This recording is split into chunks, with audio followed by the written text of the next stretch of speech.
Today I'm going to be answering a few questions that you asked me via Tellonym. So the first question is, are you holding on to something that you need to let go of? That is quite a deep question, and I would say that no, I'm not holding on to something that I need to let go of. At least on the surface, I don't think I am. But then in my subconscious, the part of myself that I may not be consciously aware of, perhaps I still am holding on to a few little things here and there, but I think everyone is. So it's a mixed bag. It's yes and it's no. Do you think you're a good texter? Well, to me, a good texter is someone who is prompt in replying, who is reliable, meaning you know they're going to text you when they say they're going to text you or let you know some bit of information that they need to let you know. And a good texter is someone who has good text etiquette overall and texts with basic, decent English grammar so that you can understand their texts and their messages. And also I think a good texter is someone who tries not to leave too much room for interpretation and who is very direct and straightforward with what they mean, because in this day and age there are so many people who get offended via text, and text is one of those things that you can't hear what someone is saying. Therefore, there is no tone behind what they're saying. There is no rudeness attached to it. It's just what sometimes we as human beings may attach to it. So I think a good texter, to kind of do the best they can in avoiding that, they would make sure that everything they're saying is very straightforward. And of course, it depends who they're talking to, because with friends you have banter and you know their text style. You can literally hear their voice in the back of your head when you're reading their message. So it's different. But I would say overall, a good texter is all of those things that I mentioned. And I would say that I am all of those things that I just mentioned. Therefore, I am a good texter. In your opinion, what are the signs that there is no trust in a relationship? I think you can tell that there's a lack of trust in a relationship, regardless of whether it's a romantic relationship or a platonic relationship. You can tell that there's a lack of trust if that person just kind of doesn't believe what you say the first time, or they keep trying to fact check you. So you'll tell them something and they'll be like, really? Like, I don't know if I believe that. So they'll have that kind of attitude or mentality automatically without the other person having even raised suspicion in the first place. That kind of suspicious attitude would be their baseline for everything, basically. Like if you were to tell someone that, oh, you're just gonna go out with your friends one night, and then that person is like, really? Are you just really just gonna go out with your friends? Like, it's nothing else. You're not gonna see someone. You're not gonna be flirting with any women or whatever. That's just basic standard. I'm sure everyone knows that. That is a key sign that there's no trust in the relationship. I think a more subtle sign is when someone isn't forthcoming about themselves or aspects of their life, because I know that there are people like myself who are quite private, but there are also people who, they're not necessarily private people, but they're actually just trying to keep as much information about themselves wrapped away and hidden up from someone so that they don't find out something that they don't want them to find out. So I think that is very different from just being a genuinely private person. I think someone who is a private person, they'll open up over time, whereas someone who's just trying to hide details about themselves and they won't elaborate really, they won't be forthcoming. Someone who's like that, they'll never really open up, and it's not something where you can wait for a few months, even a year. They'll still be that way because they probably don't trust you, and therefore there's no trust in the relationship. There are obviously a lot more signs that there's no trust in a relationship, but for me, those two signs are what came to my mind immediately. And for the purposes of keeping this video short and sweet, I'll just skip over to the next question. What do you like to do on your Sundays? On Sundays, I just like to chill. I might be working, I might not be working. It really depends on how I feel and how I've set up my schedule.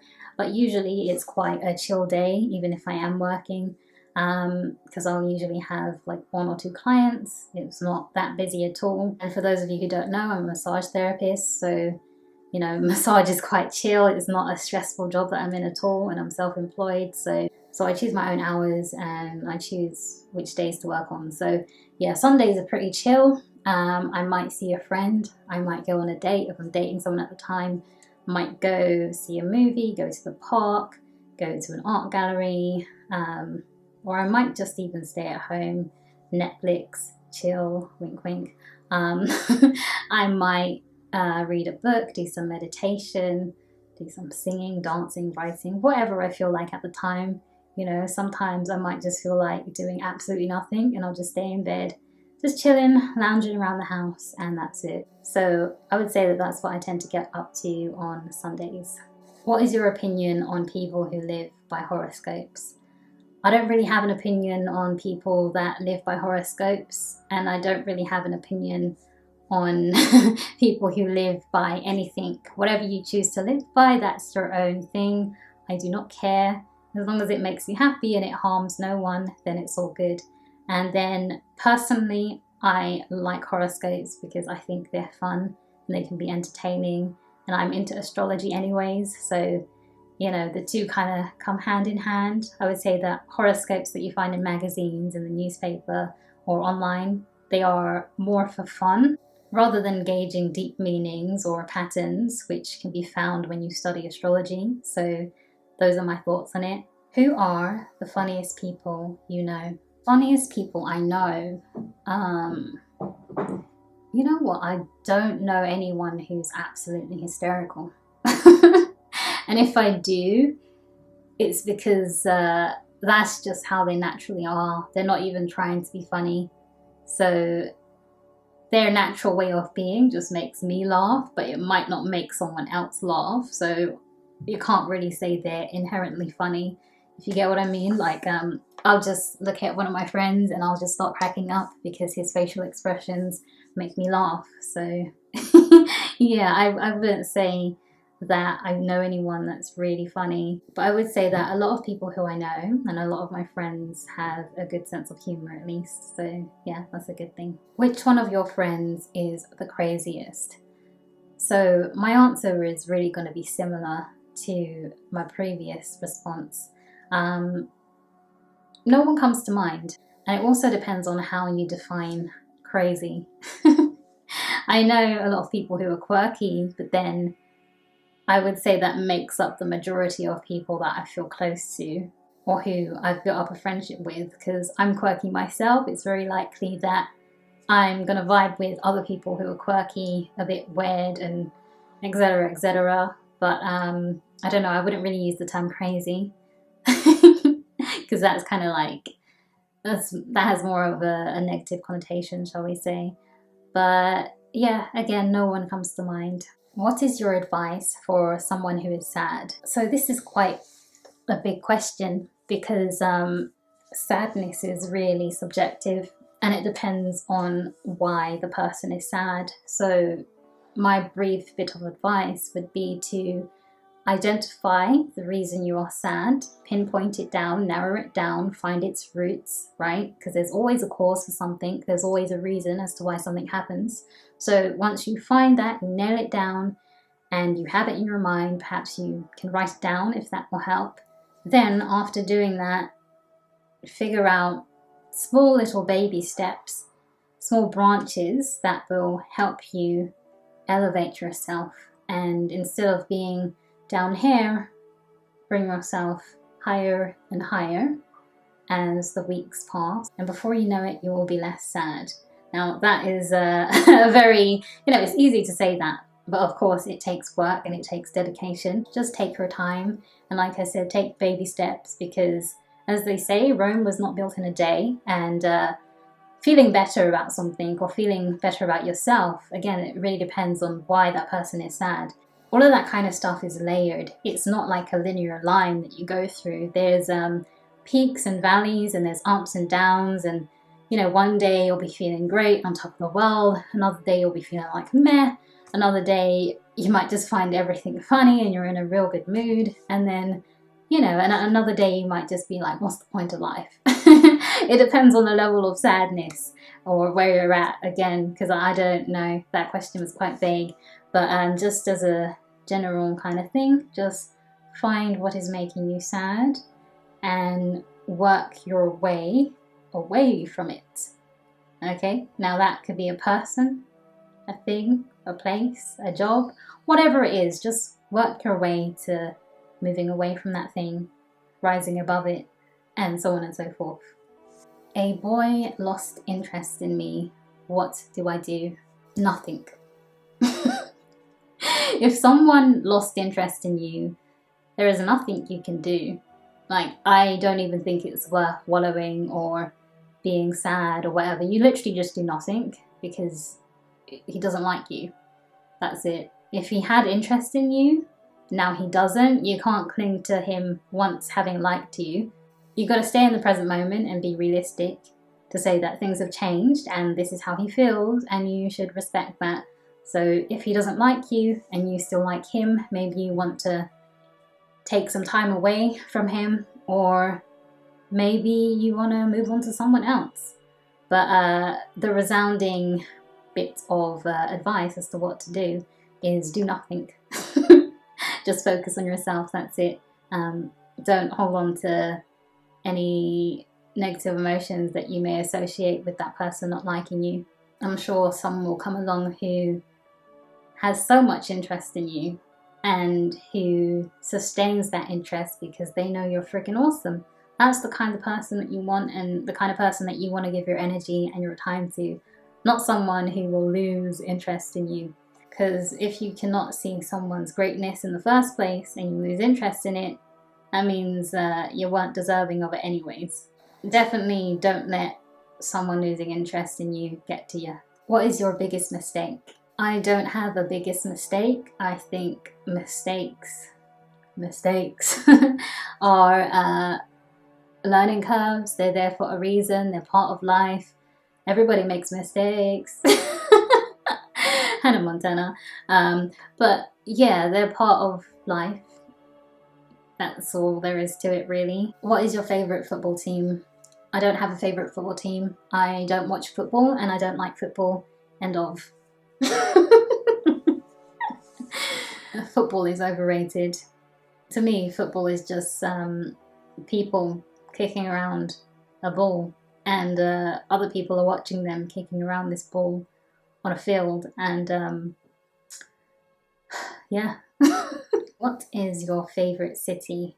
I've only ever been to one city, so I'm thinking I can't really have a favourite city if I've just been to one. I'm going to say, purely because I've only been to one city, that London is my favourite city because I grew up here, and this is the only city that I have been to thus far. Do you get jealous sometimes? My first thoughts are, what is jealousy?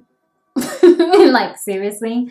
I think I get fake jealous, meaning that it's not that deep, it's not really serious. I'm just taking the piss or just messing around, and I'll be like, oh, I'm so jealous. But am I really jealous though? Nah. I don't think I've ever been real jealous like that. Maybe when I was younger, and it was really like petty jealousy, where I wanted something that someone else had, and because I didn't have it, I was in a bit of a mood. I think, yeah, definitely in that case, I would have been considered jealous. But these days, I wouldn't say I really get jealous. Do you have an opinion on people who spend a lot of money on clothes? Well, again, I really don't care what other people do. If people want to waste their money on clothes, go ahead and waste their money on clothes. And again, that is my opinion right there. For me, spending so much money on clothes is a waste, right? I would not do it. But then if someone else wants to do it, then it's cool. You know, it's their money. They do what they want with it. And as long as their spending on clothes isn't harming anyone or harming any animals, then it's cool. What is your Instagram? I don't have Instagram. I'm only on YouTube. Do you prefer a friends or a family vacation? I would say I prefer a vacation where it's myself and a couple of people that I feel comfortable with.